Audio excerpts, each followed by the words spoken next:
कुमार है। मुझे 2 आदमियों ने अगवा किया है। मैं किसी पुरानी फैक्ट्री या गोदाम में कैद हूँ। ये दोनों आदमी मेरे पिता के लिए काम करते थे। मैं इन दोनों को पहचानता हूँ। मुझे डर है कि कहीं ये लोग मुझे जान से ना मार डालें। मेरी मदद कीजिए। मेरा फ़ोन नंबर है। ये तो पुलिस को देना होगा।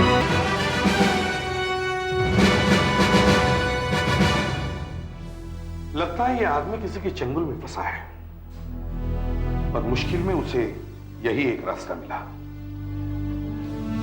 मिसेस शाह, ये चिट्ठी आपकी खिड़की पर चिपकी हुई थी? जी, वो अचानक आंधी आ जाने की वजह से मैं अपनी खिड़कियां बंद कर रही थी। अचानक ये कागज का टुकड़ा मेरी खिड़की पे आके चिपक गया। मैंने इसे पढ़ा तो मुझे लगा कि आपके पास लाना चाहिए। वैसे आप रहती कहाँ हैं? जी, बांद्रा में, वसंत नगर। सर, मेरे ख्याल से वहां आसपास कोई फैक्ट्री तो है नहीं। हाँ, वहां तो सिर्फ मकान ही मकान है। तो फिर ये चिट्ठी आई कहां से? सर, कहीं ये बच्चों की शरारत तो नहीं है कि चलो हवा में ऐसे ही एक चिट्ठी फेंकते हैं और देखते हैं क्या होता है? तब भी हम इसे मजाक नहीं समझ सकते वीरेंद्र। हो सकता है किसी की जान खतरे में हो। चिट्ठी पूरी भी नहीं कर सका बेचारा। शायद अचानक वहां कोई आ गया हो। सर, इस नाम के किसी भी आदमी की गायब होने की रिपोर्ट मेरी नजरों में तो नहीं आई है। तुम ऐसा करो जी, हमारे कंप्यूटर्स पर इस साल के सारे रिकॉर्ड चेक करो। सिर्फ मुंबई के नहीं बल्कि सारे देश भर के।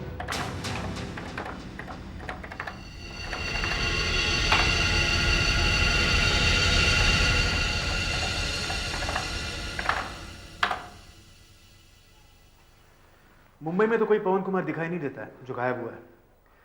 बाकी के शहरों में क्या हाल है? बाकी के शहरों का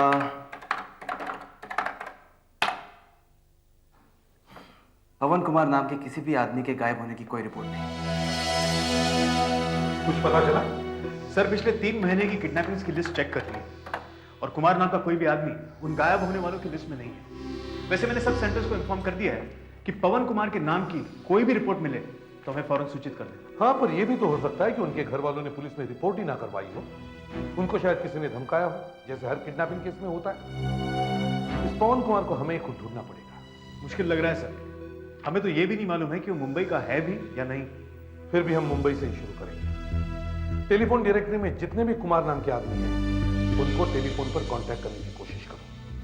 सर, पर यहाँ कुमार नाम के आदमियों की लिस्ट पूरे 3 पन्नों की है। ठीक है, इन पन्नों की कॉपीज बनवाओ और जितने भी लोग ऑफिस में अवेलेबल हैं, उनको टेलीफोन करने के काम में लगवा दो। हेलो मिस्टर कुमार जी, देखिए हम एक मिस्टर पवन कुमार से बात करना चाहते हैं। जी, क्या पवन जी यहीं रहते हैं? नहीं, ओके, थैंक यू। क्या मिस्टर पवन कुमार यहाँ नहीं रहते? अच्छा, इस नाम के आपके कोई और रिश्तेदार ऑस्ट्रेलिया में है? पिछले 15 सालों से? Okay, thank you. तकलीफ के लिए माफी चाहता हूँ। 636-3347। जी, मैं मिस्टर पवन कुमार से बात कर सकता हूँ? पवन कुमार, क्या पवन कुमार यहाँ नहीं रहते? Okay, thank you. सर, अभी तक हमारे हाथ कुछ नहीं लगा है। पवन कुमार नाम के 9 लोग मिले हैं, लेकिन सब सही सलामत हेलो, अपने घर में।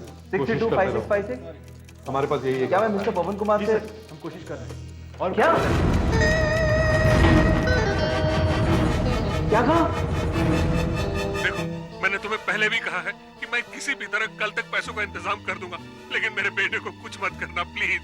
हेलो मिस्टर कुमार, आप शांत हो जाइए। नहीं, मेरे बेटे को देखिए, हम वो नहीं हैं जो आप समझ रहे हैं। कौन है आप? हाँ, मैं एसीपी सीआईडी। हाँ? आपके बेटे पवन को अगवा किया गया है। सीआईडी? हाँ। तुम्हें कैसे पता चला?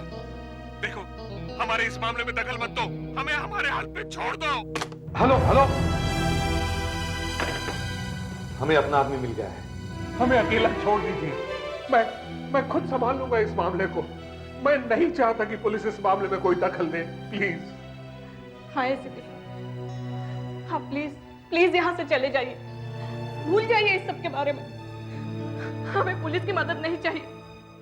इसका मतलब है किडनैपर्स ने जरूर आपको धमकी दी होगी कि ये बात पुलिस तक नहीं पहुंचनी चाहिए। साहब, आप मेरी मजबूरी समझने की कोशिश क्यों नहीं करते? पवन मेरा इकलौता बेटा है, मेरा इकलौता बेटा है एसीपी साहब। उसकी माँ नहीं है, मैं ही उसकी माँ हूँ और मैं ही उसका बाप। और 6 महीने पहले ही मैंने उसकी शादी की रूपा से। देखिए, पुलिस को बुलाकर मैं उसे किसी खतरे में नहीं डाल सकता। प्लीज एसीपी साहब, प्लीज। हाँ, हम किडनैपर्स को उनकी मुंह मांगी रकम देने को तैयार हैं, लेकिन हम ये नहीं चाहते कि मेरे पति पर कोई आ जाए। आप प्लीज यहाँ से चले जाइए, हमें अपने हाल पर छोड़ दीजिए। देखिए, इस मामले में आपकी मदद हमारे अलावा और कोई नहीं कर सकता। ये देखिए, पवन, ये तो मेरे बच्चे पवन की लिखाई है। ये चिट्ठी उसी ने लिखी है, ये चिट्ठी में पवन ने लिखी है। देख देख। ये चिट्ठी, ये कागज का टुकड़ा हमें यूं ही मिला किस्मत से। और ये आपकी और पवन की खुशकिस्मती है कि ये कागज का टुकड़ा हमें आपके पास ले आया। अब तो मामले की गंभीरता समझ लीजिए।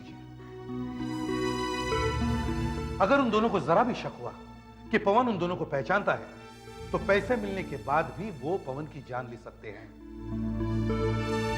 और अगर आपको अपने बेटे की जान बचानी है, तो आपको हमारी मदद करनी चाहिए। प्लीज। मुझे लगता है आप ठीक कह रहे हैं। मुझे माफ कर दीजिए एसीपी साहब, लेकिन मुझे ये सब मालूम भी तो नहीं था ना। ठीक है सत्यपाल जी, आप शांत हो जाइए। अब मुझे शुरू से बताइए, ये सब कैसे हुआ? परसों शाम 5 बजे वो दफ्तर से निकला, लेकिन वो घर नहीं पहुंचा वो। और जब 7 बजे तक वो घर नहीं आए, तो मैंने उन्हें मोबाइल पे कांटेक्ट करने की कोशिश की, लेकिन उनका मोबाइल बंद था। और पवन का भी अपना मोबाइल बंद नहीं रखते। और 8 बजे। 8 बजे? एक मिनट मैं दिखाता हूँ।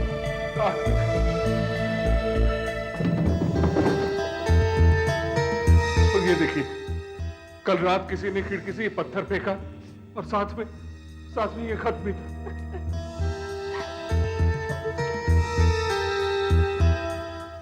पिताजी, इन लोगों ने मुझे किडनैप कर लिया है और इनका कहना है कि जब आप इन्हें 50 लाख रुपए देंगे तो वो मुझे छोड़ देंगे।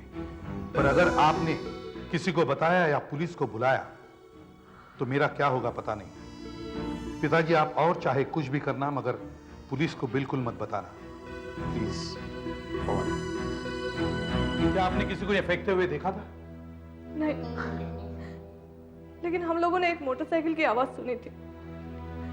जब तक हम खिड़की तक पहुंचे, वो जा चुका था। तो फिर उसके बाद क्या किया आपने? और क्या करता, पैसों के इंतजाम में लग गया। स्टॉक ब्रोकर्स, बैंक मैनेजर, सबसे बात की और पैसों का इंतजाम भी कल तक हो जाएगा। चिट्ठी फेंकने के बाद क्या किडनैपर्स ने आपको फोन किया था? जी हाँ, कल रात 11 बजे उन्होंने फोन किया था। वो ये जानना चाहते थे कि मैंने पैसों का बंदोबस्त किया या नहीं। मैंने उनसे कल दोपहर तक का वक्त मांगा, लेकिन एसीपी साहब, जब मैंने पवन से बात करने की कोशिश की तो उन्होंने लाइन काट दी। उन्होंने ऐसा कुछ कहा कि वो दोबारा कब फोन करेंगे? हाँ, कहा करेंगे, लेकिन कब, ये तो पता ही नहीं। अब अगर उनका फोन आया तो हम उसे रिकॉर्ड करने की कोशिश करेंगे। क्या आपके फोन की दूसरी लाइन है घर में? जी, ऊपर पवन के स्टडी रूम में। रुदुला, ऊपर जाकर फोन रिकॉर्ड करने का सामान सेट करो। Yes sir. और आसपास नजर रखने का इक्विपमेंट भी लगा दे। Okay sir. आइए।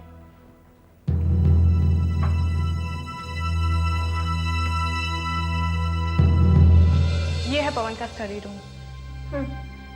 यहाँ से घर का मेन गेट और सड़क दिखाई देती है? जी। गुड। यहाँ से तो सड़क साफ दिखाई देती है। अब मैं अपना सामान सेट कर लूँ।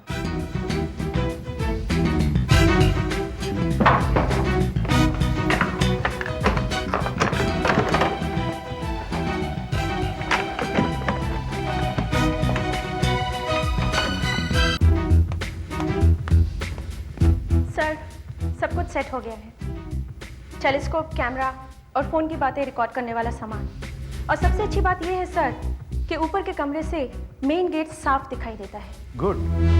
सत्यपाल जी, अब जब किडनैपर्स का फोन आएगा तो आप ऐसा कीजिए, थोड़ी मोहलत और मांग लीजिए उनसे, कुछ दिन और। नहीं सीपी साहब, वो नहीं मानेंगे, उन्हें पैसे कल ही चाहिए। अगर वो नाराज हो गए पवन तो तब तक सही सलामत है जब तक उन्हें पैसे नहीं मिलते। इधर आपने पैसे दिए और उधर वो पवन को अपने रास्ते से हटाकर फरार हो जाएंगे। Why don't you understand this? आपके पास सिर्फ एक ही रास्ता है, आप उनसे थोड़ा टाइम और मांग लीजिए ताकि हम उन तक पहुंच सकें। मृदुला यहीं रहेगी, वो फोन रिकॉर्ड करेगी और घर के आसपास भी नजर रखेगी। मैं अपने ऑफिस जाता हूं, हो सकता है ये कागज हमें पवन तक पहुंचा सके। Don't worry Satyapal ji. Mridula, take care and be alert. Yes sir. भगवान, ये हमारे साथ ही क्यों हो रहा है? कहाँ है मेरा बच्चा पवन?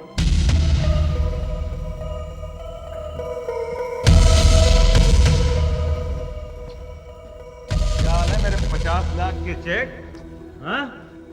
प्लीज मेरे हाथ खोल दो। अरे बहुत दुखता है। चुप चुप, बकवास नहीं करेगा तू। हाथ खोल दे। अबे पिछली बार हाथ खोला था तो सीधा खिड़की की तरफ भागा था। भागा क्यों था रे?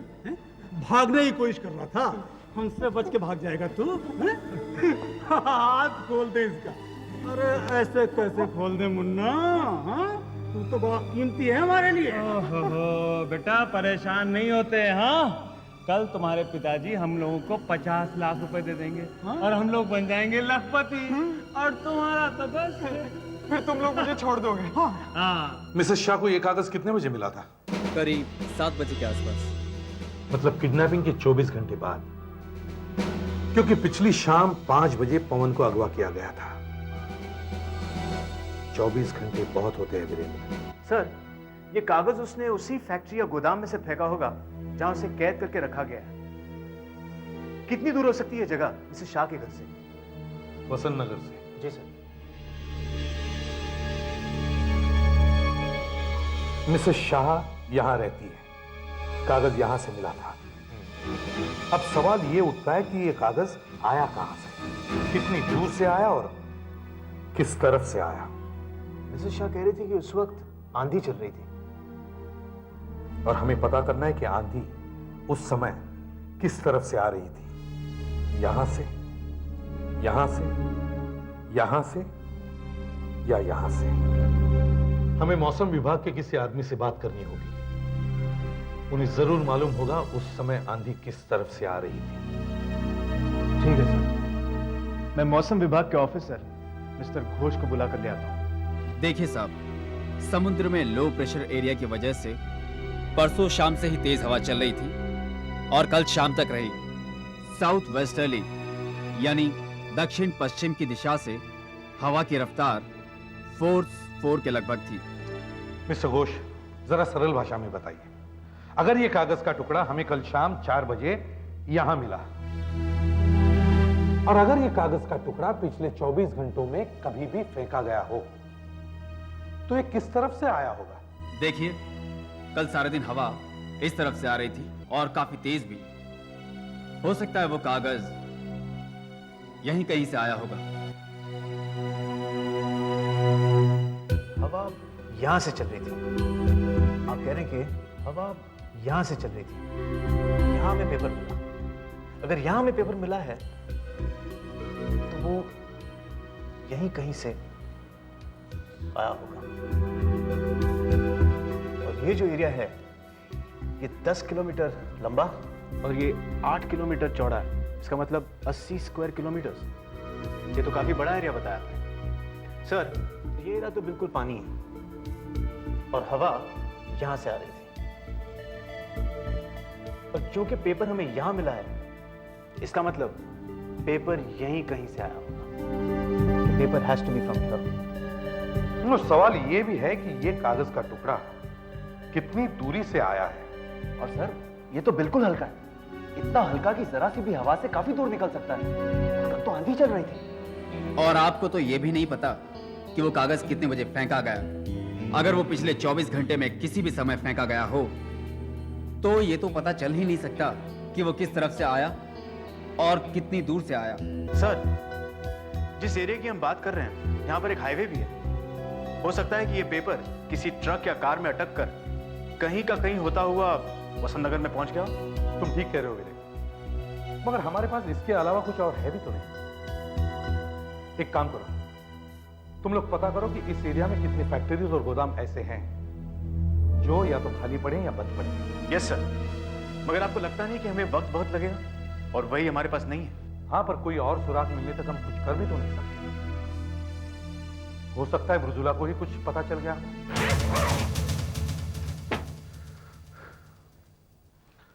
ये सारे पैसे आ गए हैं। मेरा स्टॉक ब्रोकर आया था, उसने मेरे सारे शेयर्स बेच दिए।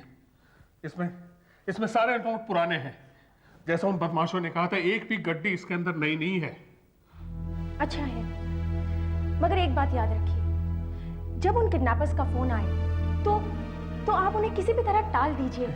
कहिए कि पैसे इकट्ठा करने में अभी और वक्त लगेगा।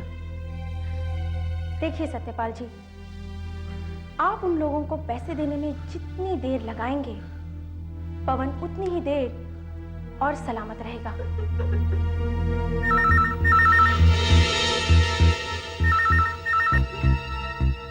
Hello hello. हाँ बड़ाऊ, रुपयों का इंतजाम हो गया? नहीं, देखो मुझे थोड़ा वक्त और चाहिए सारे पैसों का इंतजाम करने के लिए, प्लीज। अबे तुझे अपना लड़का सही सलामत चाहिए कि नहीं? नहीं, देखो तुम मेरे बच्चे को कुछ मत करना प्लीज। तुम्हारे पैसे चाहिए ना, तुम्हें मिल जाएंगे तुम्हारे पैसे सारे। प्लीज मेरी बात समझने की कोशिश करो। इतने सारे पैसे मैं कैसे इंतजाम कर दूं एक दिन में? सारे शेयर्स बेचने हैं, मार्केट की हालत बहुत खराब है। देखो प्लीज, एक दिन, सिर्फ एक दिन का वक्त मुझे दे दो, तुम्हें तुम्हारे पैसे मिल जाएंगे। प्लीज देखो, मेरे बच्चे को कुछ मत करना, मैं तुम्हारे हाथ जोड़ता हूँ प्लीज। देख, ये चालाकी तुझे और तेरे बेटे को बहुत महंगी पड़ेगी। समझ रहा है ना तुम्हें क्या कह रहा हूँ? Hello hello hello. कोई बात नहीं, आपने उसे काफी देर तक फोन पे लगाए रखा था। इतनी देर में तो टेलीफोन एक्सचेंज वालों को उसका नंबर पता चल गया होगा। मैं भी फोन करती हूँ। Hello, telephone exchange, sub inspector Mridula here, CID. जी हाँ, उसी नंबर के बारे में फोन किया है। अभी यहाँ एक फोन आया था। कौन से नंबर से आया था? हाँ, मैं होल्ड करती हूँ। हाँ, क्या मोबाइल से किया था? नंबर 9820041440, 9820041440। और हाँ, ये सर्वेलेंस जारी रखना। अब हम उन लोगों को, क्या हुआ? कुछ नहीं हो सकता, कुछ पता नहीं चलेगा। मगर क्यों? हमारे पास उन लोगों का नंबर है। हाँ है, लेकिन मुझे ये भी पता है कि ये किसका नंबर है। किसका है? ये मेरे बेटे पवन का मोबाइल फोन नंबर है। ये लोग पवन का मोबाइल यूज कर रहे हैं। बहुत चालाक है ये दोनों। कहीं हम उनका फोन ट्रेस न कर लें, इसलिए उन्होंने पवन के मोबाइल से फोन किया। तो सर अब हम क्या करें?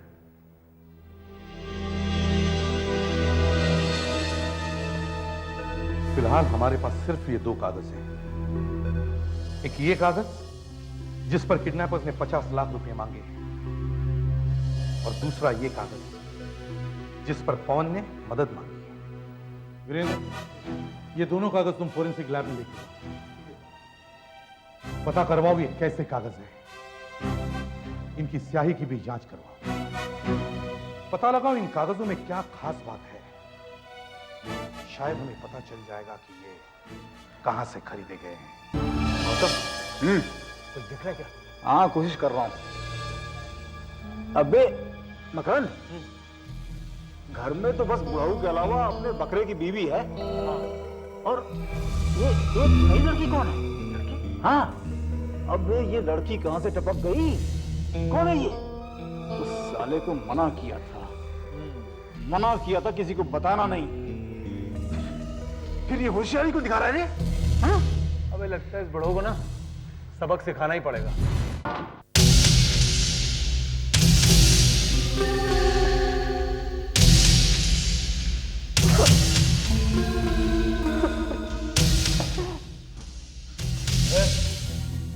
तेरे घर में वो लड़की कौन है? कौन है वो लड़की? बोल बोल बोल। मैं नहीं जानता।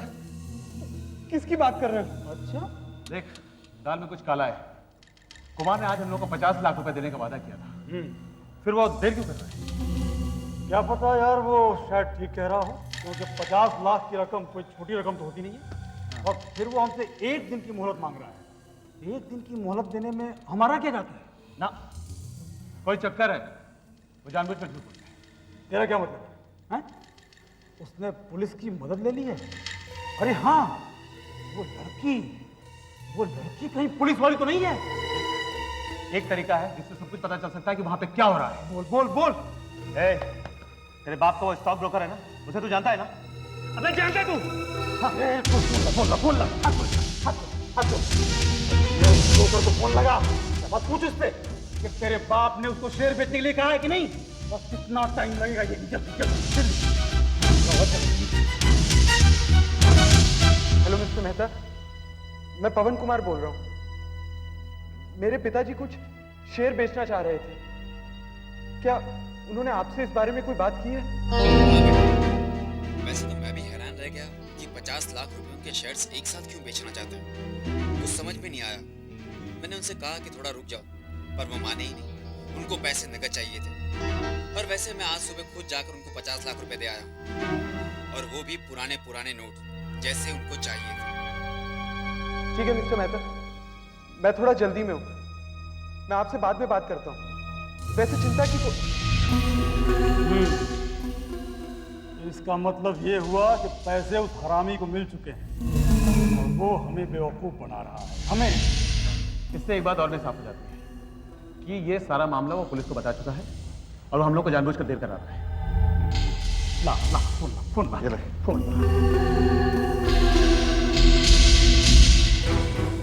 हेलो बुढ़ाऊ, जानता मैं कौन बोल रहा हूँ? हाँ, पहचानता मेरी आवाज को तू? हाँ, झूठ बोलता है हमसे? नहीं, मैं झूठ नहीं बोल रहा हूँ। हमें सब पता चल चुका है। रुपए तुम्हारे पास पहुंच चुके हैं। अभी अभी तुम्हारे शेयर दलाल से बात हुई है हमारी। और सुनो, हमारे मना करने के बावजूद आखिर पुलिस को खबर कर दी ना तुमने? पुलिस? नहीं तो। अच्छा, तुम्हारे घर में वो लड़की कौन है? वो मेरी भतीजी है, मृदुला। अच्छा, कहाँ से आई है? नासिक से। एक मिनट बुढ़ाऊ, 1 मिनट। हाँ, तो तेरे घर में जो तेरी चचेरी बहन आई है नासिक से, क्या नाम है उसका? नाम बोल, बैग खोपड़ी उड़ा दूंगा। नाम बोल। वैसे तो मेरी 3-4 बहनें हैं। नाम प्रीति, उषा, लता। नाटक नहीं, चुप। सुन, तेरे बेटे को ऐसे किसी रिश्तेदार के बारे में कुछ भी नहीं पता, सुना तूने? देखो, ये मेरे बहुत दूर की रिश्तेदार है और बहुत दिनों के बाद आई है हमारे घर पे, इसलिए। देख बुढ़ाऊ, एक बात तो बहुत साफ हो गई है कि तेरे लिए तेरे बेटे की जान की कीमत क्या है। और एक बात कान खोल के तू भी सुन ले, हमें सारे रुपए 50 लाख 1 घंटे के अंदर अंदर चाहिए अभी, वरना तू अपने बेटे को खत्म समझ। नहीं, उसे कुछ मत करना प्लीज। देखो, मैं तुम्हारे हाथ जोड़ता हूँ। देखो, अपने बेटे को दोबारा अगर जिंदा देखना चाहते हो तो अपने घर से निकलो और बिल्कुल अकेले। और हाँ, 50 लाख रुपए साथ लेना मत भूलना। और सुनो, अपना मोबाइल फोन भी अपने साथ रखना। मैं तुम्हें थोड़ी थोड़ी देर में खबर करता रहूंगा कि कहां से कहां पहुंचना है। और एक बात और सुनो, अगर तुमने या तुम्हारे पुलिस वालों ने चालाकी की कोई भी कोशिश की ना, तो इस बार तुम अपने बेटे को मुर्दा घर में पाओगे। मुर्दा घर में, समझ गए?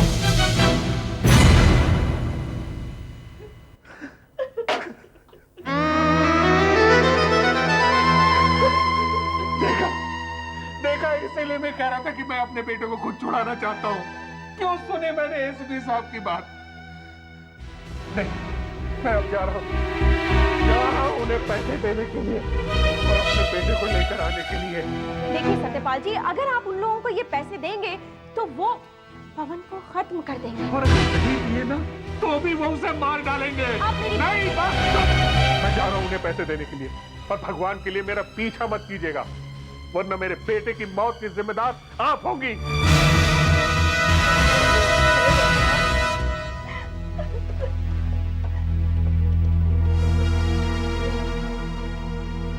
हेलो हेलो सर, सत्यपाल जी अभी अभी घर से निकले हैं उन लोगों को पैसे देने के लिए। क्या कह रही हो बेटा? सत्यपाल पैसे लेकर उन लोगों को देने के लिए निकल पड़ा है? कहाँ गया वो? कुछ पता नहीं सर। ठीक है, हमारे पास वैसे भी वक्त बहुत कम है। सर, वो दो चिट्ठियां जो हमने आपको जांच करने के लिए दी थी, उनके बारे में कुछ पता चला? हाँ, देखिए ये एक चिट्ठी जिस पर किडनैपर्स ने पैसों की मांग की थी, ये तो एक आम कागज है, शहर की किसी भी स्टेशनरी की दुकान पर मिल जाए। कहां से लिया होगा ये कहना जरा मुश्किल है। और स्याही जिससे ये चिट्ठी लिखी गई है? वो तो एक आम बॉल पॉइंट पेन की इंक है। ऐसे पेन शहर के हर फुटपाथ पर मिलते हैं। और वो कागज जिसे पवन ने फेंका था, वो ये कागज बहुत काम का है, क्योंकि इसकी इंक तो आम बॉल पॉइंट पेन की है, लेकिन ये कागज आम नहीं। मतलब ये एक न्यूज प्रिंट है, यानी वो कागज जिस पर अखबार, न्यूज़पेपर्स छपते हैं। मगर ऐसा लगता तो नहीं कि ये किसी अखबार में से फाड़ा गया है। हाँ, आपका अंदाजा बिल्कुल सही है, क्योंकि ये न्यूज प्रिंट ऐसा है जिस पर कभी कुछ छापा ही नहीं गया, सिर्फ ये लिखा गया। देखिए, फिलहाल तो मैं आपको सिर्फ इतना ही बता सकता हूँ, क्योंकि अभी इस पेपर पर और भी बहुत सारे टेस्ट होना बाकी है। न्यूज प्रिंट ये आम आदमी को आसानी से नहीं मिल सकता, तो फिर पवन के पास अखबार का कोरा कागज कहां से आया? कहीं वो किसी प्रिंटिंग प्रेस में कैद तो नहीं? हमें किसी अखबार वाले से मिलना होगा। मॉर्निंग टाइम्स के एडिटर से मेरी कुछ जान पहचान है, मैं एसीपी साहब को उसके पास लेकर जाता हूँ। एसीपी प्रद्युमन है from CID. Please sit down. Viren, ये अचानक तुम न्यूज प्रिंट के बारे में क्यों पूछने लगे? क्या जानना चाहते हो? कोई इंक्वायरी चल रही है क्या? हाँ प्रकाश, लेकिन इस वक्त तुम ज्यादा सवाल मत पूछना, क्योंकि हम जरा जल्दी में हैं। लेकिन जैसे ये केस सॉल्व होगा, सबसे पहले इसके बारे में मैं तुम्हें बताऊंगा। ये स्कूप तुम्हें मिलेगा बॉस। देखिए, आप हमें ये बताइए कि जिस कागज पर अखबार छपता है वो शहर में कहाँ कहाँ रखा जाता है? देखिए एसीपी साहब, ये कागज कोई स्टेशनरी की दुकान में तो मिलते नहीं। वैसे हर अखबार का अपना अपना एक अलग कोटा होता है। इसके अलावा कुछ ऐसे स्टॉकिस्ट हैं जो ये कागज अपने गोदाम में रखते हैं और वही प्रेस वालों को सप्लाई करते हैं। तो ये न्यूज प्रिंट कहाँ कहाँ रखा जाता है उसकी हमें लिस्ट चाहिए, और खास करके शहर के इस एरिया में ऐसे गोदाम कहाँ हैं ये भी हमें बताइए। इस एरिया? हाँ प्रकाश, इस एरिया में गोदाम कहाँ कहाँ पर है ये जानना बहुत जरूरी है।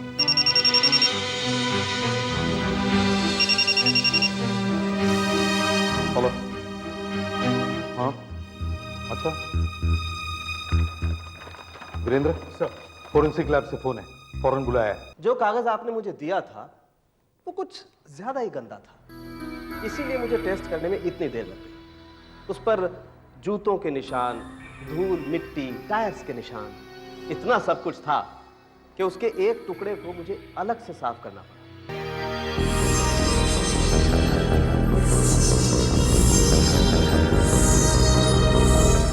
एकदम साफ नहीं है, अब भी इस पर कुछ छोटे छोटे काले निशान हैं। ये निशान इस कागज के नहीं है। तो फिर? ये सूट के निशान है, काली राख के, कालिक के निशान। कालिक के? और अगर मेरा अंदाजा सही है तो ये कागज किसी ऐसी जगह पर रखा हुआ था जहां आसपास आग लगी हो।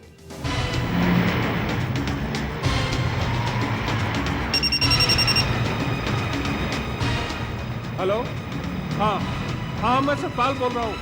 बोलो, मुझे किधर जाना है? हाँ ब्रो, अब मेरी बात ध्यान से सुन।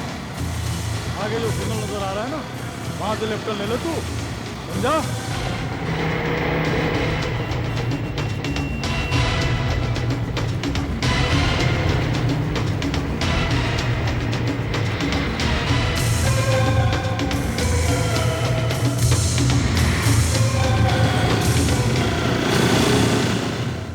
देखिए प्रकाश जी, हालात अब थोड़े बदल गए हैं। हमें कुछ और बातें पता लगी है उस कागज के टुकड़े के बारे में। आपको कुछ याद है, इस साल या पिछले साल किसी गोदाम में आग लगी हो जिसमें अखबार का कागज रखा जाता है? आग?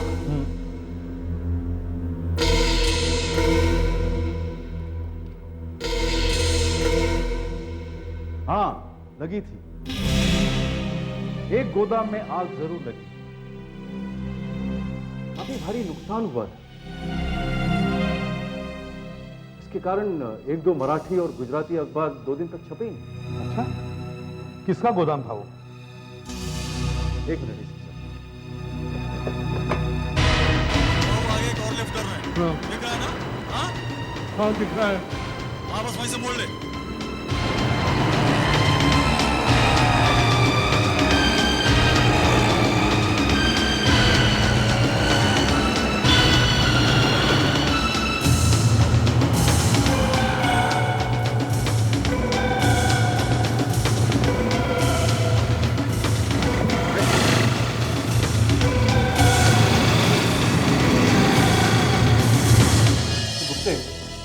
पिछले साल जिस गोदाम में आग लगी थी वो किसका था? जहां से वो गुजराती दर्पण वाला न्यूज प्रिंट लेता है, किसका था? सर वो सिन्हा साहब का गोदाम था। सिन्हा साहब? और शॉर्ट सर्किट हो जाने की वजह से आग लग गई थी, काफी नुकसान हो गया था। कई टन न्यूज प्रिंट जलकर राख हो गया था। आपके पास सिन्हा का फोन नंबर तो होगा? है ना सर?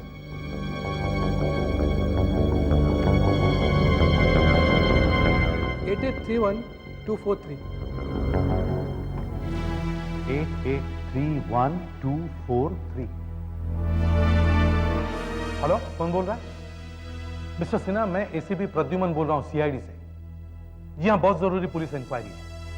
देखिए, आपके गोदाम में आग लग गई थी और काफी न्यूज प्रिंट जल गया था, करेक्ट? हाँ, तो बचा हुआ न्यूज प्रिंट आपने कहां रखा? Okay, thank you.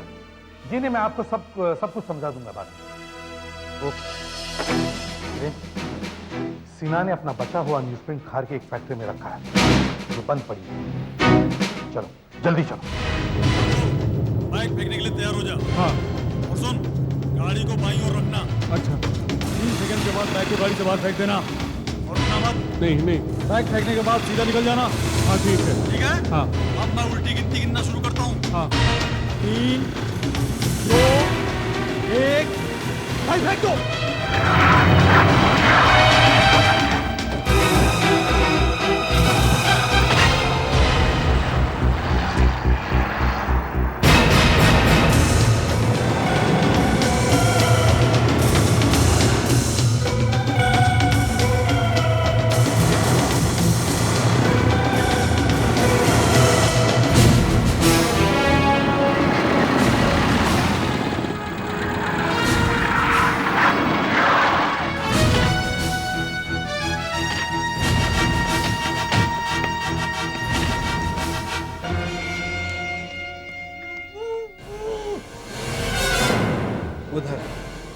उधर ही होंगे वो। चलो।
मत पवन, तुम सुरक्षित हो।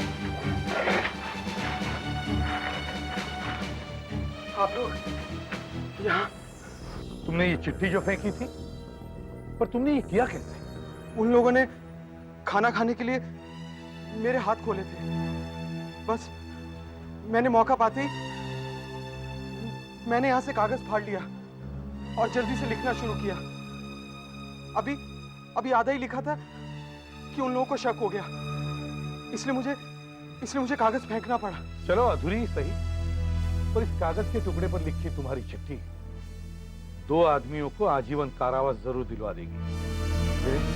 बाहर में सब गाड़ियां और मोटरसाइकिल हटवा दो, वो लोग शायद आ जाएं।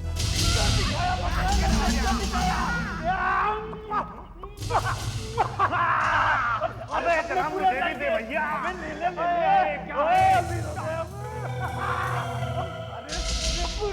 गौतम, हाँ हम लोग तो अमीर हो गए। हाँ तुरंत हम अमीर हो गए, लेकिन सबसे पहले पवन का मुंह बंद करना होगा। इसके बाद हम यहाँ से कहीं दूर निकल जाएंगे। अरे मैं तो कहता हूँ ये शहर ही छोड़ देंगे, उसके बाद मौज मजा आराम। चलते उड़ा दो उसको।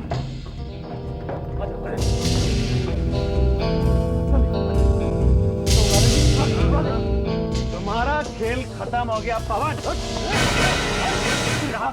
किसने खोले? हमने खोले।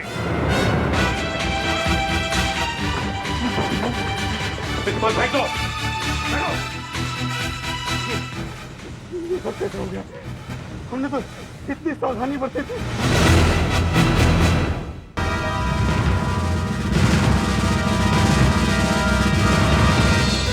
ये सारी फाइलें विक्रोली डबल मर्डर केस की है ना? Yes sir. सर गवाहों के बयान, फॉरेंसिक और बैलिस्टिक रिपोर्ट के साथ साथ मैंने मेरी रिपोर्ट भी इसमें लगा दी है सर। रात को इसे मैं ठीक तरह से पढ़ लेता हूँ, कल बताता हूँ मुझे क्या लगता है। ठीक है सर। और मैं तुम्हें घर छोड़ देता हूँ। No thank you sir. Sir आज मैं पार्ला जिम खाना जा रहा हूँ। मेरा कॉलेज का एक दोस्त है अजय सेठिया, वो एक पार्टी दे रहा है। अजय सेठिया नाम कुछ सुना हुआ सा लगता है, शायद आज सुबह अखबार में पढ़ा था मैंने। Right sir.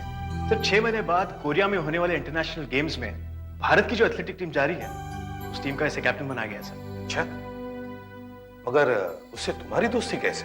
सर वो कॉलेज में मेरा जूनियर था और तभी मैं भी काफी भागा दौड़ा करता था सर। बस इसी भागदौड़ में हमारी मुलाकात हो गई और दोस्ती पक्की हो गई। फिर मैं पुलिस में आ गया, लेकिन उस पर एथलेटिक्स की धुन सवार रही सर। सर आज वो देश का ही नहीं बल्कि एशिया का टॉप एथलीट है सर। चलो उसे मेरी तरफ से भी मुबारकबाद दे। Yes sir. उसे कहना देश की नाक मत कटाना, समझे? Yes sir. हाँ बिल्कुल, कुलदीप साहब ने भी काफी नाम कमाया और इस बार आपकी बात खास तौर से अच्छा दिएगा कि बार हम कोरिया जाएंगे और ट्रॉफी लेकर आएंगे। अरे आप जरा जल्दी करो, देर हो रही है भाई। सर बस थोड़ा सा इंतजार कीजिए, मेरा दोस्त आने वाला है, वीरेन। अजय सर आ गया।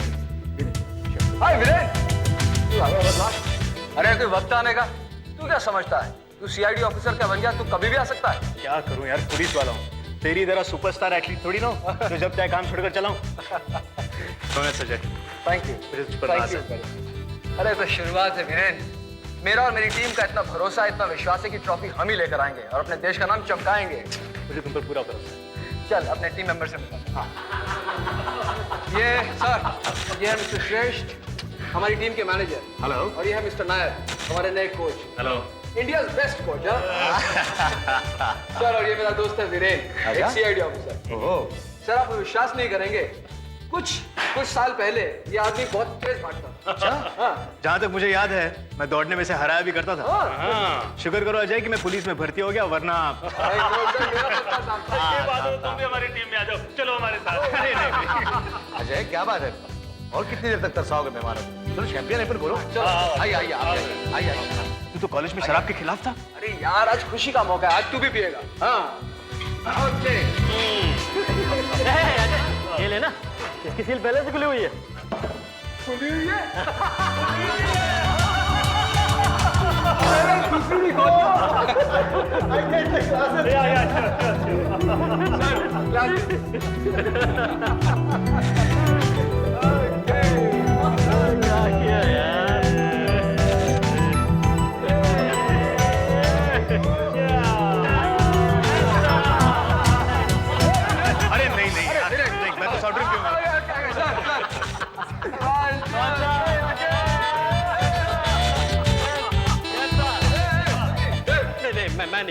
मैंने पीनी छोड़ दी है।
किस चीज का इंतजार कर रही है? ये आदमी जिंदगी और मौत के बीच झूल रहा है, इसे अंदर क्यों नहीं ले जा रही? इसकी अब कोई जरूरत नहीं है। क्यों? He is dead. हाँ, ये मर चुका है। मैं चाहता हूं कि शैंपेन की तीनों बॉटल्स जब्त करके फॉरेंसिक लैब में एनालिसिस के लिए भेज दो, और उस रोज पार्टी में जो जो लोग मौजूद थे उन सब के बयान ले लो। पता लगाओ कि वो बॉटल्स वहां कौन कौन लाया था। ये सभी काम फुर्ती से हो जाने चाहिए। Excuse me sir, sir please ये केस मुझे दे दीजिए, मैं तहकीकात करूंगा। देखो वीरेंद्र, जब भी किसी पुलिस ऑफिसर का कोई रिश्तेदार या दोस्त किसी केस में उलझा हो तो उसे वो केस हाथ में नहीं लेना चाहिए, नहीं लेना चाहिए। अजय तुम्हारा दोस्त है? सिर्फ दोस्त नहीं सर, गहरा दोस्त है, और वो इस वक्त आईसीयू में मौत से लड़ रहा है। और वो दूसरा आदमी, वो कोच मर चुका है सर, और ये सब मेरी आंखों के सामने हुआ है। मैं ये जानना चाहता हूं कि मेरे वहां रहते हुए उन्हें मारने की हिम्मत किसने की? सर प्लीज सर, ये केस मुझे दे दीजिए प्लीज। ठीक है। अब अजय कैसा है डॉक्टर? पहले से बेहतर है, मगर कमजोरी अभी बहुत है। पूरी तरह से ठीक होने में 1-2 हफ्ते तो लग जाएंगे। किस्मत अच्छी थी कि वो बच गया। एग्जैक्टली हुआ क्या है? जहर दिया गया है, जहर, या तो आर्सेनिक या उसके जैसा ही कुछ और। फिलहाल यकीन के साथ मैं कुछ भी नहीं कह सकती।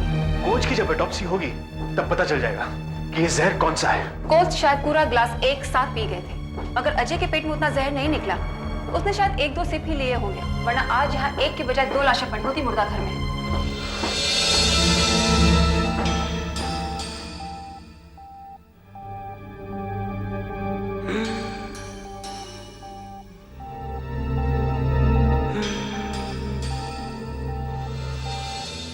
क्या मैं उससे बात कर सकता हूँ? हाँ, लेकिन थोड़ी देर के लिए।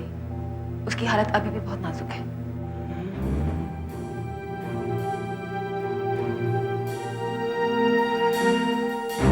अजय,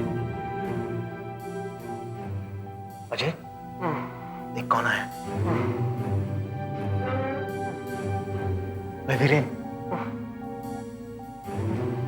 अब कैसा महसूस कर रहा है?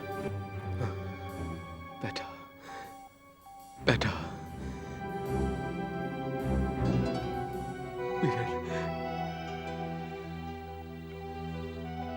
इन लोगों ने मुझे बताया कि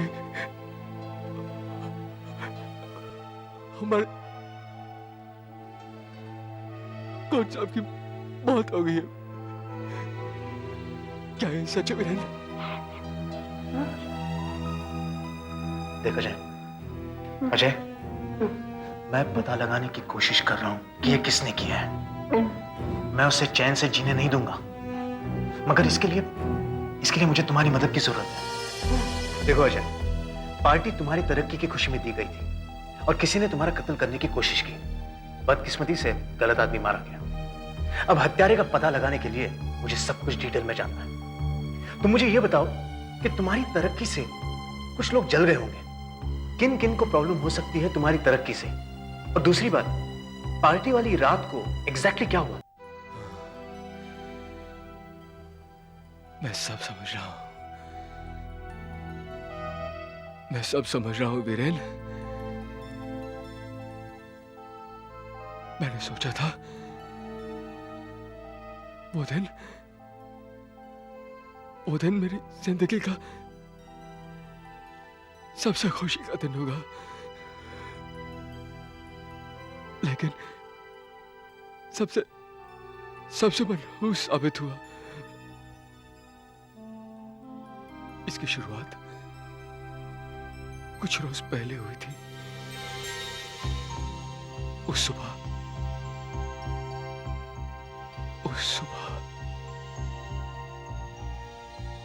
हम लोग जॉगिंग के लिए गए हुए थे। जॉगिंग के बाद हम लोग क्लब के जिम्नेजियम में गए।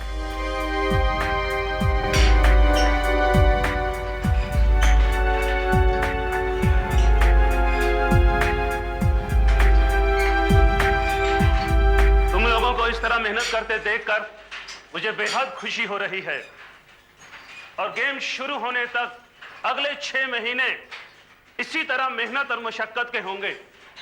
और गेम जीतने के लिए तुम लोगों को अपनी बॉडीज को परफेक्ट कंडीशंस में रखना होगा। एक विजेता टीम को जरूरी तौर पर एक ऐसे लीडर की आवश्यकता होती है जो टीम का सही नेतृत्व कर सके। पिछले कई हफ्तों से मैं और दूसरे सिलेक्टर्स इस बारे में चर्चा कर रहे थे कि हमारी टीम का कप्तान कौन हो, और आज हमने इस बात का फैसला कर लिया है।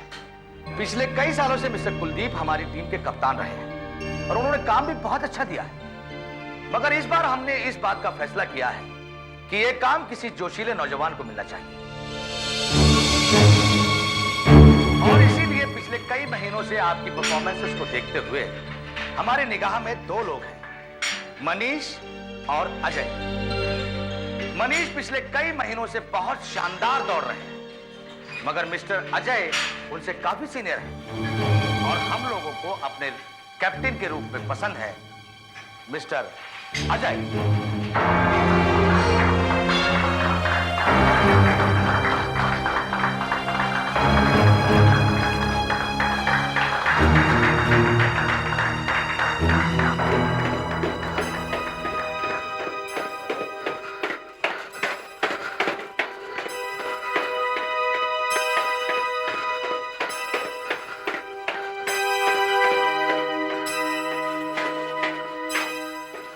Excuse me sir. अब यह क्या लेने आया? मेरे जख्मों को और कुरेदने का इरादा है क्या? सर ऐसी बात नहीं है सर। मुझे सर कहने की कोई जरूरत नहीं। अब तो आप मेरे नए कैप्टन हैं सर, और मैं तो आपकी टीम का एक फालतू सा मेंबर हूँ। पता नहीं वो भी हूँ कि नहीं हूँ, ये तो आपके हाथ में है सर। आप ऐसी बातें क्यों कर रहे हैं सर? आप हमेशा से ही मेरे लिए सर थे और रहेंगे। आप अभी भी हमारी टीम के एक सीनियर मेंबर हैं जिनसे मैंने पिछले कुछ सालों में बहुत कुछ सीखा है। और अगर आज मैं एक अच्छा खिलाड़ी हूं तो उसकी वजह है सिर्फ आपकी गाइडेंस।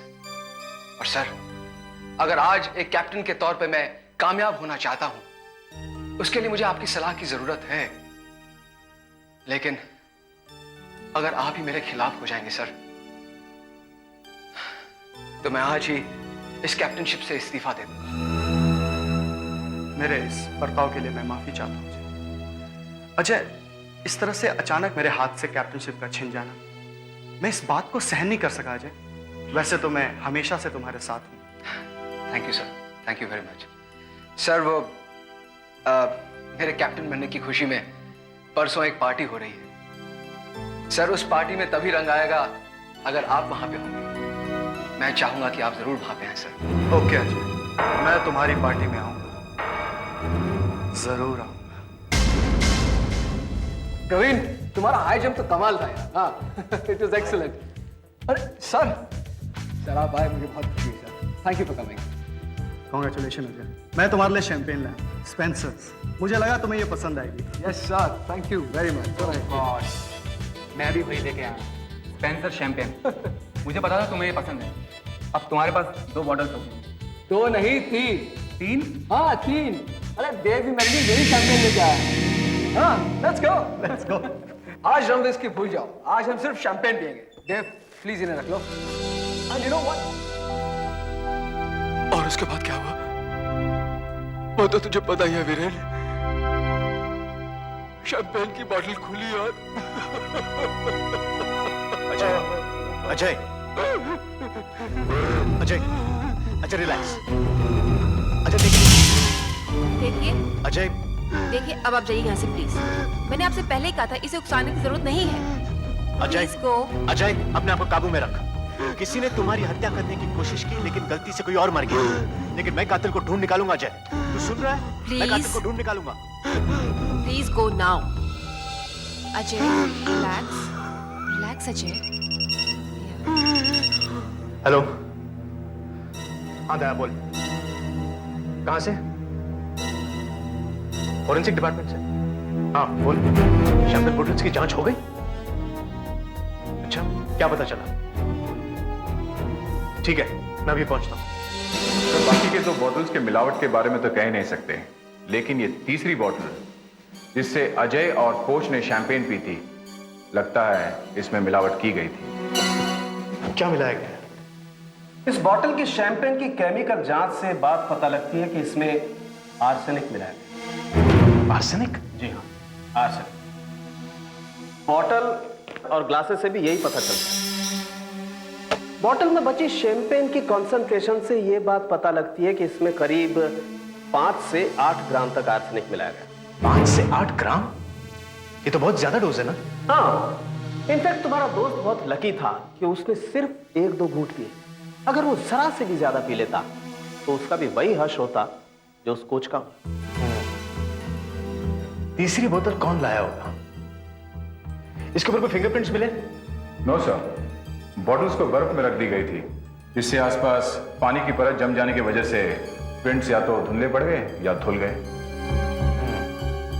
अजय ने जो मुझे बताया उस हिसाब से सिर्फ 3 लोग शैंपेन लेकर आए, एक्स कैप्टन कुलदीप, देव और मनीष।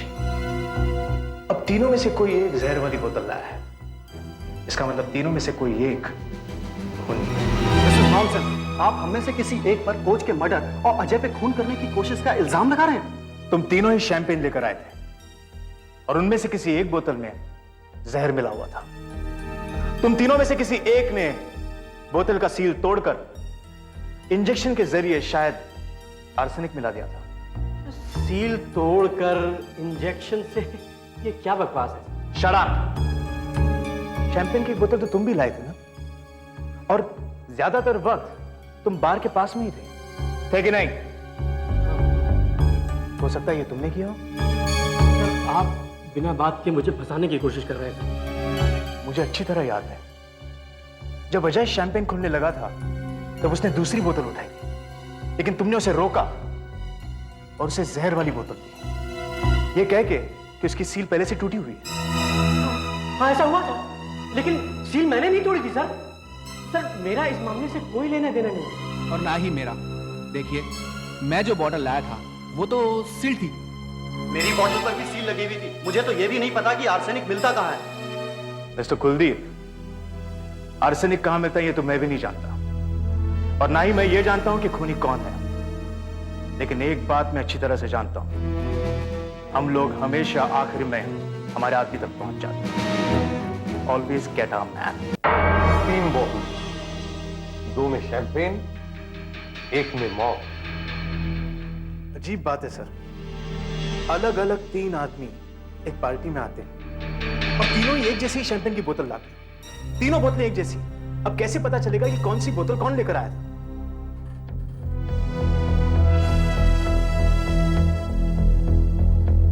तुम्हारे पास उन दुकानों के नाम है जहां से ये बॉटल्स खरीदी गई थी? जी हाँ सर। देव ने फोर्ट में खरीदी थी मैरीगोल्ड वाइन से, मनीष ने तारदेव से और कुलदीप ने गोल्ड वाइन शॉप अंधेरी से खरीदी थी।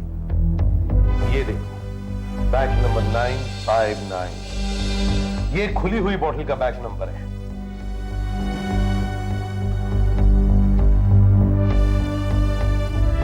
और ये देखो, बैच नंबर 951, बैच नंबर 954।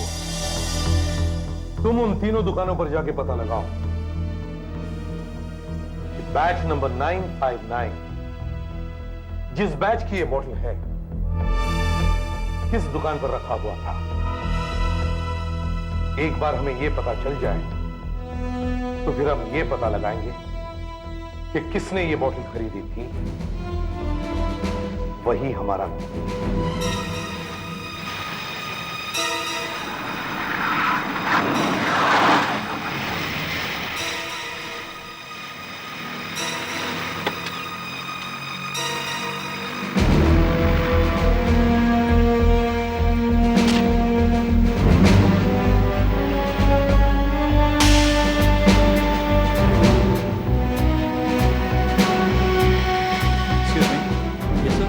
देखिए, मैं इंस्पेक्टर वीरेन हूँ फ्रॉम सीआईडी।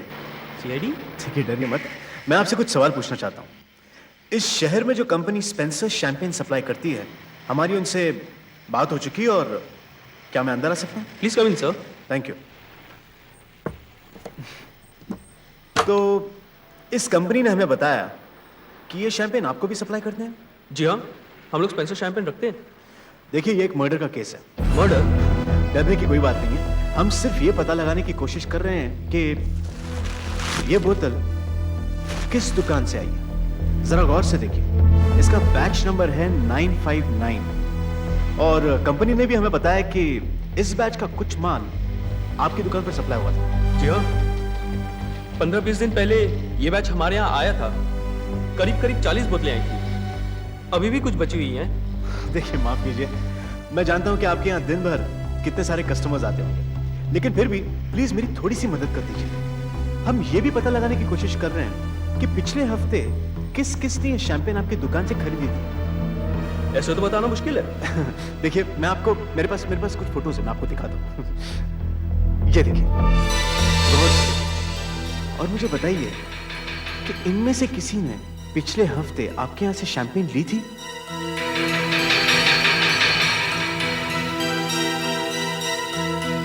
ये आदमी कुछ जाना पहचाना सा लग रहा है। हाँ साहब, इसने हमारे यहाँ से शैंपेन की बोतल खरीदी थी। अक्सर हमारी दुकान पे आता रहता है। आपको पूरा यकीन है? जी हाँ, पूरा यकीन है। ये हमारे यहाँ अक्सर आता जाता रहता है। दीजिए। Thank you. मैंने कहा था ना, he always get around, man.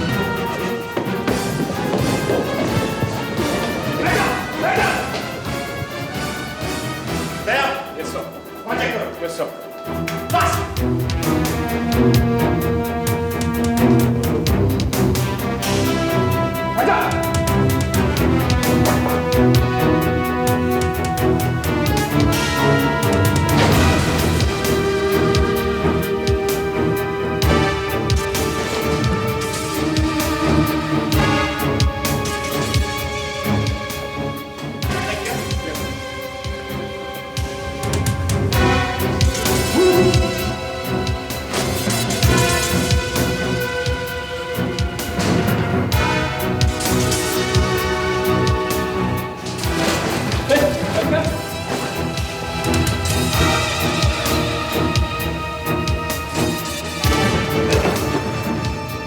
Sit down!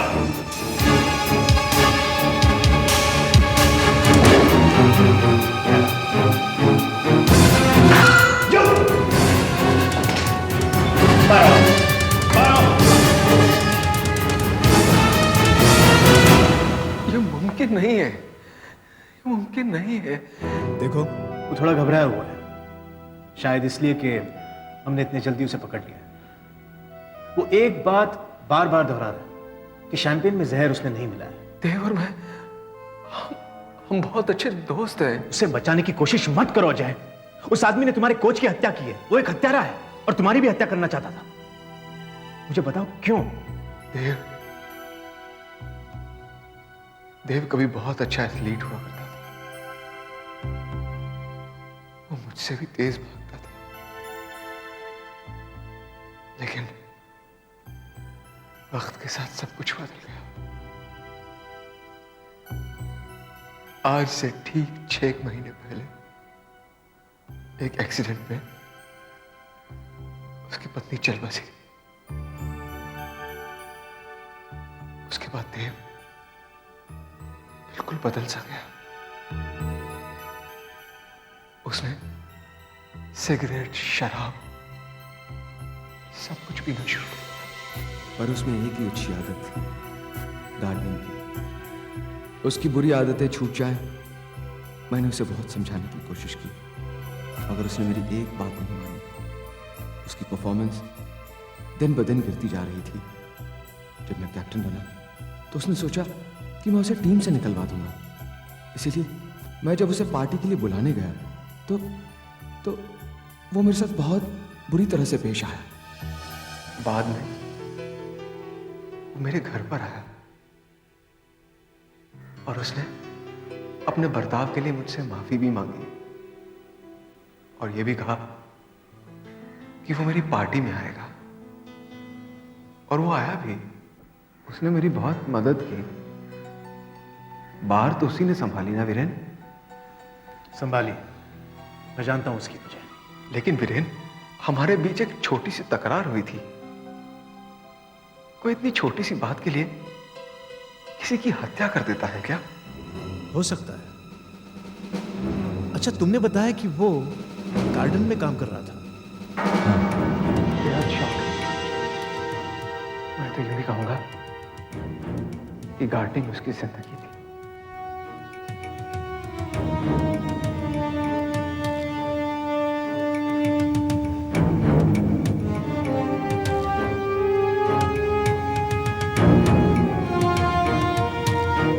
Sir, ये देखो क्या मिला। इंसेक्टिसाइड। कीड़े मारने की। गुड दया, इसे फॉरेंसिक लैब ले जाओ। Yes sir.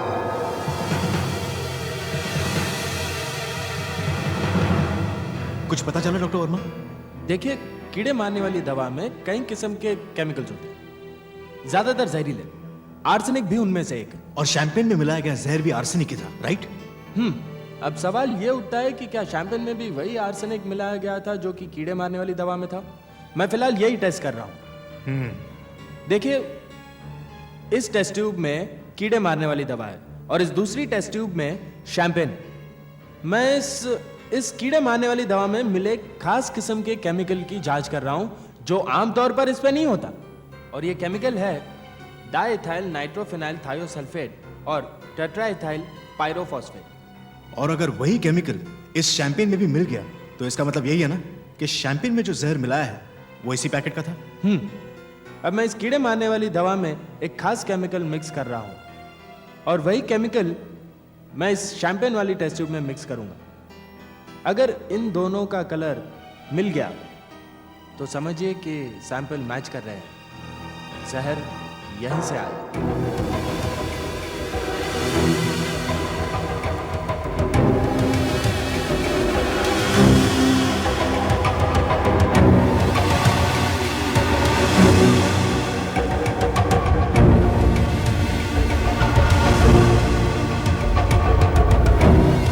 हाँ, ये जहर इस कीड़े मारने वाली दवा में से ही आया। सारे सबूत यही कहते हैं कि खूनी तुम ही हो, क्योंकि अजय की वजह से शायद तुम्हारा करियर बर्बाद होने जा रहा था। अजय और उस कोच की वजह से। नहीं, ये सब मैंने नहीं किया है। कोई तो है जो मुझे इसमें फंसाने की कोशिश कर रहा है। वो ऐसे दिखाना चाह रहा है। हाँ, वो ऐसे दिखाने की कोशिश कर रहा है जैसे ये सब मैंने किया है। कौन हो सकता है? हाँ, और कोई नहीं है, वो तुम ही हो। तुम्ही ने वो बोतल खरीदी और उसमें जहर मिलाया। और ये वो जहर है जो कीड़े मारने वाली दवाई में होता है। डाइथाइल नाइट्रोफिनाइल थायोसल्फेट और टेट्राइथाइल पायरोफॉस्फेट। और तुम्ही ने वो बोतल अजय को दी जबकि वहां पर दूसरी बोतलें थी। मेरे लिए तो तुम ही खूनी हो। Relax, relax. देखो, तुमने तुम्हारा काम कर दिया। You have got your man. Ajay, 1 या 2 हफ्ते के अंदर ही तुम्हें इस व्हीलचेयर के सहारे की जरूरत ही नहीं पड़ेगी। और देखना, तुम खुद फिर अपने पैरों पर चल फिर सकोगे। और फिर देखना अजय, 1 महीने के अंदर ही फिर से तुम अपनी प्रैक्टिस शुरू कर सकते हो। वीरेन, कैप्टेंसी से मुझे कुछ लेना देना नहीं है। एक रेस जीतने के लिए कोई किसी की जान कैसे ले सकता है? और हम अपने आप को स्पोर्ट्समैन कहते हैं। इन सब सुख दुख का नाम ही जिंदगी है बॉस। अजय, जिंदगी में ऐसे उतार चढ़ाव तो आते ही रहते हैं। अब तुम इन सब बातों को भूल जाओ और आगे की सोचो। अरे, तुम्हारे कुछ लेटर्स आए हैं, देखोगे? नहीं, जरूरी नहीं होंगे।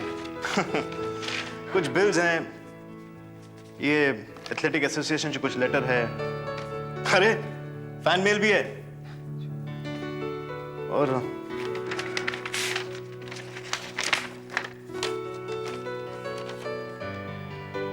नेशनल लाइब्रेरी से तुम्हारे लिए लेटर है। कहते हैं कि कुछ किताबें तुम्हारे पास हैं जो तुमने वापस नहीं की हैं और तारीख निकल चुकी है। तुम अगर चाहो तो मैं दे दूं वापस। नहीं वीरेन, मैं बाद में लौटा दूंगा। Viren, if you don't mind, मुझे अकेला छोड़ दो।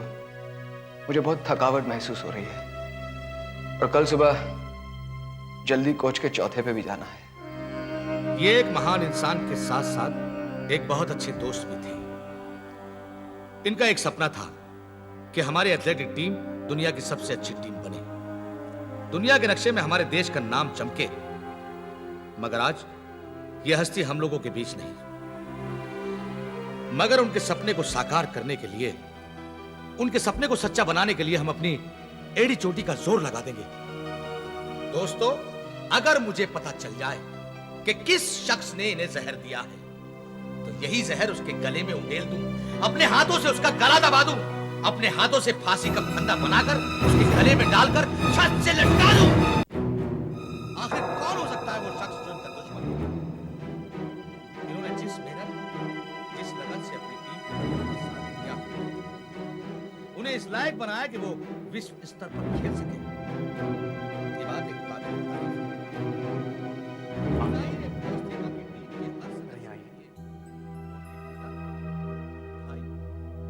जी, ये जो बोतलें यहाँ रखी हुई शैंपेन की, किसने रखी है यहाँ?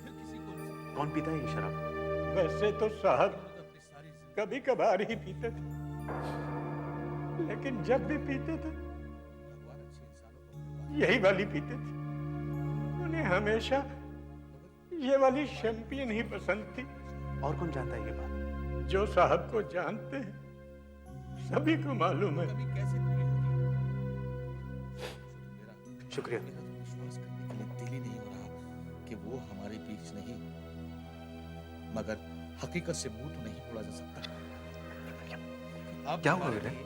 हम सब के लिए वहां कैबिनेट पर शैंपेन की 2 बोतलें रखी हुई हैं, स्पेंसर्स की, और कोच स्पेंसर्स की शैंपेन ही पीता था। तो क्या हो गया? तुम कहना क्या चाहते हो? अजय, अब तक मैं यही समझ रहा था कि किसी ने तुम्हारा कत्ल करने की कोशिश की है और कोच बेचारा बिना बात के मारा गया। मगर अब मैं ये समझ गया हूं कि कोच ही असली शिकार था, तुम नहीं। मगर कोच की कोई क्यों हत्या करना चाहेगा? यही जानने के लिए तो मैं यहां आया हूं।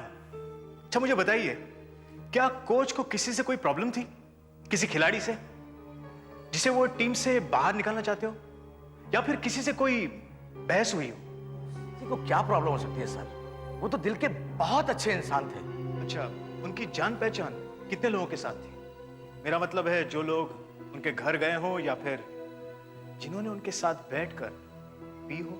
ज्वाइन करने के बाद सभी खिलाड़ियों को उन्होंने अपने घर पर बुलाया था और एक एक करके उनसे पूछा था कि वो उनसे क्या चाहते हैं। सभी तो उनके घर पर गए थे। अच्छा, मतलब करीब करीब सभी लोग जानते थे कि वो क्या पीते थे। अच्छा श्रेष्ठा जी, एक बात बताइए, क्या कोच किसी बात को लेकर परेशान थे? लोग परेशान तो थे कि कुछ खिलाड़ियों की परफॉर्मेंसेस लगातार एक जैसी नहीं थी। शायद इस बारे में कोच ने कोई पूछताछ की हो। जी नहीं, बल्कि कोच ने इस बात का फैसला किया था कि इस बार खिलाड़ियों का मेडिकल चेकअप कराएंगे। कहीं कोई खिलाड़ी ड्रग्स तो नहीं ले रहा, आई मीन स्टेरॉइड्स। स्टेरॉइड्स? आप तो जानते ही हैं मिस्टर वीरेन कि कुछ दवाइयां लेने से आपकी परफॉर्मेंस बेहतर हो सकती है। आप बहुत तेज दौड़ सकते हैं, बहुत तेज, लेकिन दवाइयां लेना मना है, स्टेरॉइड्स लेना मना है। ओहो, और कोच टीम की जांच करके यह पता लगाना चाहता था कि उनमें से कोई इन दवाइयों का इस्तेमाल तो नहीं कर रहा। जी हाँ, अब आप मनीष को ही ले लीजिए ना। पिछले महीने इतना खराब दौड़ता था कि पूछो मत, और अचानक चैंपियन की तरह दौड़ने लगा। अब ये भी हो सकता है कि वो मेहनत कर रहा हो, प्रैक्टिस कर रहा हो, या फिर स्टेरॉइड्स ले रहा हो। इन्हीं सब बातों को मालूम करने के लिए कोच इन खिलाड़ियों का मेडिकल चेकअप कराने वाले थे। एक और बात, अगर यह साबित होता है कि कोई दवाई ले रहा है तो उसके खिलाफ क्या कार्रवाई की जाती है? हिंदुस्तान ही में नहीं बल्कि सारी दुनिया में इसे गैर कानूनी माना जाता है। ऐसे एथलीट को सारी जिंदगी के लिए खेल से बाहर कर दिया जाता है, यानी जिंदगी बर्बाद। मिस्टर श्रेष्ठ, मुझे इन सभी खिलाड़ियों की पिछले 1 साल की रिपोर्ट दीजिए। इस बेवकूफी का आखिर मतलब क्या है? हमारे खून की जांच क्यों की जा रही है? देखने के लिए कि आप में से कोई अपनी ताकत बढ़ाने के लिए दवाइयों का इस्तेमाल तो नहीं कर रहा, ड्रग्स का इस्तेमाल तो नहीं कर रहा। और अगर ड्रग्स का कोई इस्तेमाल कर रहा है तो शायद उसी ने कोच की हत्या की है और अजय को भी जान से मारने की कोशिश की है। बकवास है ये सब। इसका कोच की हत्या से क्या ताल्लुक है? कोच आप लोगों का मेडिकल चेकअप करने ही वाला था, उसे हकीकत का पता चल जाता, इसलिए उसका कत्ल कर दिया गया। अब इस टेस्ट से पता चल जाएगा कि आखिर खूनी है कौन। जस्ट टू बी श्योर, मैं ब्लड और यूरिन टेस्ट दोनों ही कर रही हूँ। मेरे ख्याल से आज शाम तक मैं आपको रिपोर्ट भिजवा दूंगी। सर। यस।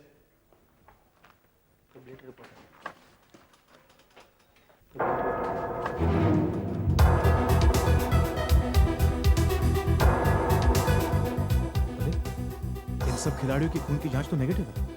इसका मतलब इन खिलाड़ियों में से कोई भी खिलाड़ी नशीली दवाई नहीं ले रहा है।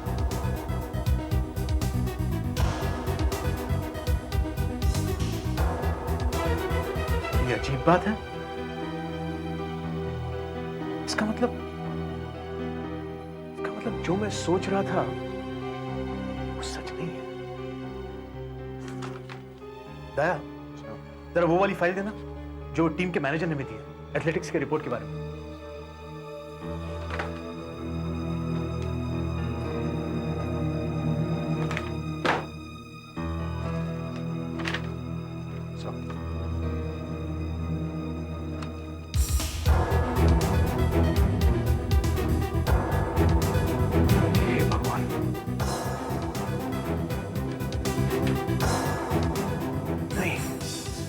ऐसा कैसे हो सकता है? ये मैंने पहले ही क्यों नहीं देखा?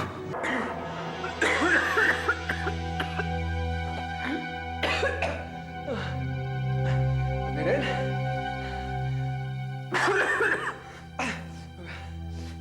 वीरेन,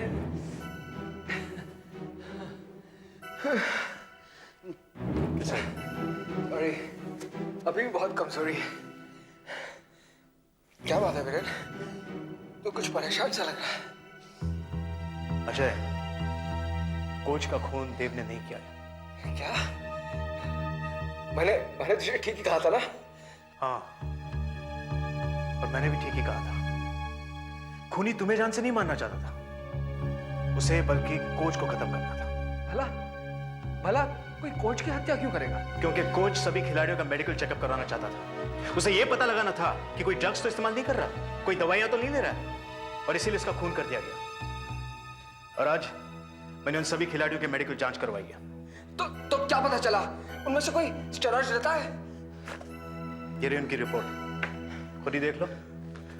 कातिल कौन है ये तुम्हें पता चल जाएगा। मगर वीरेन, इनमें से तो अभी की रिपोर्ट नेगेटिव आई है। इससे कैसे पता चलेगा कि खूनी कौन है?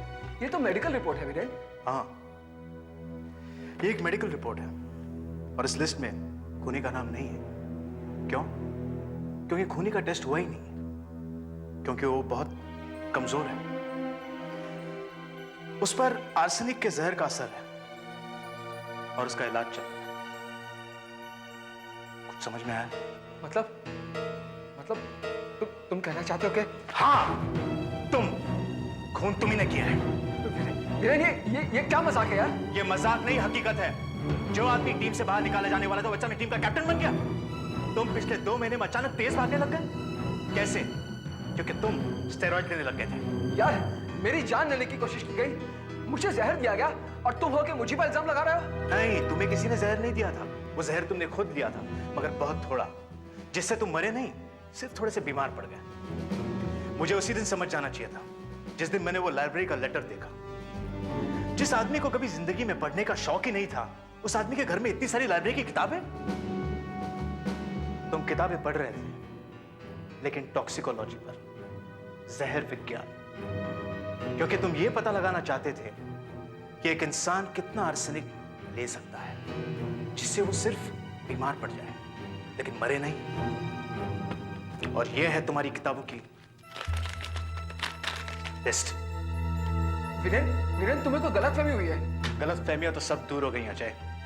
कुलदीप, मनीष और देव के कान में भी तुम्ही ने बात डाली थी कि तुम्हें स्पेंसर शैंपेन बहुत पसंद है, और इसीलिए एक के बाद एक सभी वही बोतल लेकर आने लग गए, स्पेंसर शैंपेन।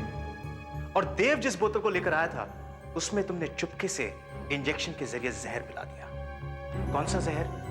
वही जहर जो देव अपने बगीचे में इस्तेमाल करता था। अजय, अब कल मैं तुम्हारा ब्लड टेस्ट कराऊंगा, और मुझे यकीन है कि इसका नतीजा स्टेरॉइड्स के लिए पॉजिटिव ही होगा, और शायद तुम भी इस बात को मानते हो। हाँ, मैं मानता हूं मैंने ड्रग्स लिए। मैं मानता हूं कि मैंने कोच का खून किया, लेकिन वीरेन, मेरी बात समझने की कोशिश करो। मैं टीम से निकाला जा रहा था, स्टेरॉइड्स लेने से मेरी परफॉर्मेंस अच्छी हो गई। अगर इस बात का कोच को पता चल जाता, वो मुझे टीम से बाहर निकाल देता, मैं बर्बाद हो जाता वीरेन, हो जाता। और वो कोच मेरी जिंदगी तहस नहस करने वाला था, इसलिए उसका खून करना जरूरी था। वीरेन, तू ये केस को खत्म कर दे वीरेन, मेरे लिए प्लीज वीरेन, प्लीज। इतना सब बुझाने के बाद तुम चाहते हो मैं तुम्हें छोड़ दूं? प्लीज वीरेन, मुझ पर रहम कर वीरेन, रहम कर। मैं जानता हूं एक सच्चा पुलिस ऑफिसर है, लेकिन सिर्फ एक बार वीरेन, अपने उसूलों को समझौता कर अपनी आंखों को मूंद ले वीरेन। मुझे छोड़ दे वीरेन, प्लीज मुझे छोड़ दे वीरेन, प्लीज मैं जेल में सड़ जाऊंगा Viren. Help me please Viren, help me Viren, please help me.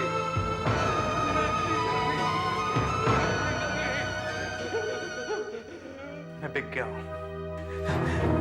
इसका मतलब तूने मुझे छोड़ दिया? मैं बिक चुका हूं। मैं बिक चुका हूं अपने उसूलों के हाथों। मैं बिक चुका हूं इस देश के उसूलों पे। अब मेरी कोई कीमत नहीं है। अगर मैं तुम्हें छोड़ दूंगा तो मैं अपनी माँ बाप की आंखों में कभी झांक के नहीं देख सकूंगा। कहीं मुझसे मुंह ना मोड़ लें, यह सोचकर कि उन्होंने एक कीड़े को जन्म दिया है। मुझे माफ कर दो जय, मुझे तुम्हें गिरफ्तार करना होगा। इस तरह के और भी एपिसोड देखने के लिए हमारे चैनल को सब्सक्राइब करें और बेल आइकन दबाना ना भूलें।